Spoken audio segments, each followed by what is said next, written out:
Farmers welcome back to my channel. All of you good morning friends. ఈ video ద్వారా Anantapuram tomato market యొక్క stock information and prices information రెండు కూడా మీకు ఈ వీడియో ద్వారా షేర్ చేస్తున్నానండి.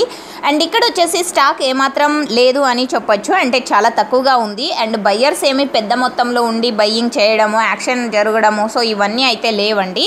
లోకల్గా కొంతమంది ఉంటారు కదండి, అంటే అమ్ముకుంటారు ఆటోలోను అండ్ బండి మీద, సో అలాంటి వాళ్ళు మార్కెట్లో అమ్ముకునే వాళ్ళు, సో వాళ్ళు వచ్చి కొనుగోలు చేస్తున్నారు. సో ఓకే ఫ్రెండ్స్, ఇక ఈరోజు టోటల్ టమాటా స్టాక్ 10,000 ప్లస్ బాక్సెస్ వచ్చిందండి. 10,000 ప్లస్ బాక్సెస్ వచ్చింది. ఈరోజు కేవలం 6 మండీలకు మాత్రమే స్టాక్ అనేది వచ్చింది. దాదాపుగా 26 మండీలు ఉన్నాయి. అండ్ అనంతపురంలో కేవలం 15 కిలోల టొమాటో బాక్సెస్ మాత్రమే ఉంటాయి. ఇక ప్రైజెస్ విషయానికి వస్తే కనుక 20 రూపాయల నుంచి 90 రూపాయల వరకు టోటల్ మార్కెట్ అనేది జరిగింది. అండ్ యాక్షన్ కూడా కంప్లీట్ అయిపోయిందండి. So okay friends, super top వచ్చేసి 90 రూపీస్ అనంతపురం టొమాటో మార్కెట్లో 90 రూపాయలు సూపర్ టాప్ ఈరోజు. And thank you.